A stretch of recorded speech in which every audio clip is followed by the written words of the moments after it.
What if I told you that the Brightest Star was actually a prequel what's happening in Season 2? Well, let's talk about that. Hello Trekkies and welcome back with another video of TREKKERPRISE. Well, as I mentioned at the beginning, I do have a feeling that the Brightest Star was a prequel what's coming in Season 2 Star Trek Discovery. Obviously in this trailer we got to see loads of new imagery, and before I go into my kind of theory crafting here, I would like to point out a couple of things that I noticed and I do enjoyed in this trailer. Well, first of all, the Discovery itself. The Discovery looks like it's finally up there, finally going into nebulas, going around orbiting planets, and just being in a beautiful scenario, beautiful scenery that we didn't get to see in Season 1. The Discovery itself looks gorgeous, and I think the CG actually evolved a bit. They scrapped out a couple of things from Discovery as we got to see from Season 1. The Discovery is more like going back to this TNG Enterprise look, which I kind of enjoy because, you know, I like that era. We got to see Michael Burnham in the TOS uniform as well in the very beginning of this trailer, which kind of make me think how actually she will integrate to the Enterprise crew, because as we got to see at the previous trailer, Captain Pike was wearing the gold uniform, the TOS uniform, and then finally at one point in this trailer changes into Discovery uniform, so maybe that's a blend-in scenario. Obviously, lots of returning characters coming back in this season. We're gonna see Captain Giorgio, we're gonna see Admiral Cornwall, we're gonna see Ash Tyler, who looks like has a romantic fling with Michael Burnham, and we're going to see Spock as well along Captain Pike. And there was also a couple of things that made me think that the Brightest Star actually a prequel to this Season 2 episodes. Well, first thing first, we got to see Saru being captured by the Red Angel. Interesting. Saru wasn't wearing a Starfleet uniform.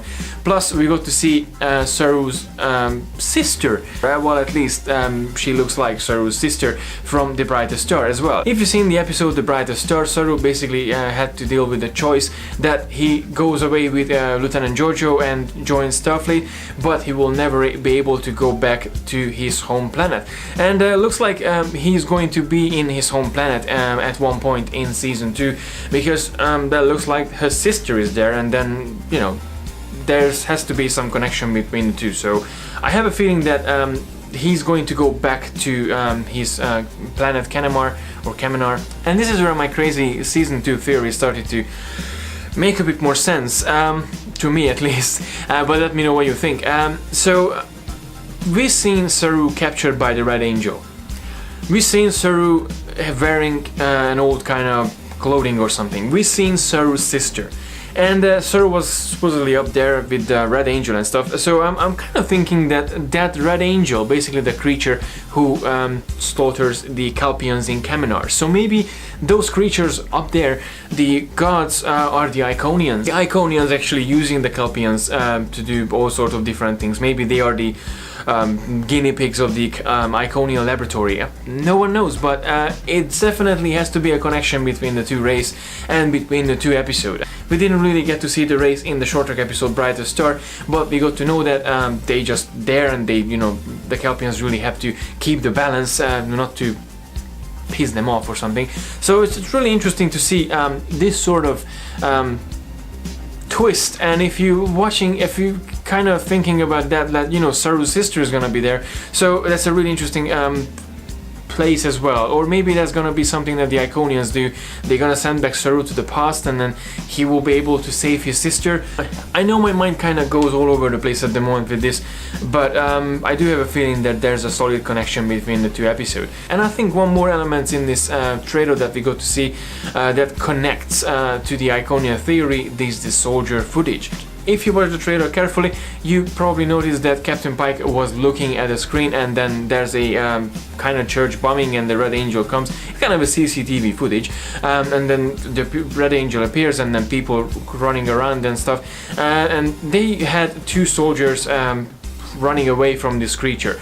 Well, the two soldiers looked very familiar, and they looked really like they have a 21st century soldier uniform. So I'm kind of thinking that the Iconian theory, that maybe the Iconians wanted to go back to Earth, and then they wanted to do some appearances, that maybe they wanted to have the humans believing them as gods, and then that's why they call them Red Angels.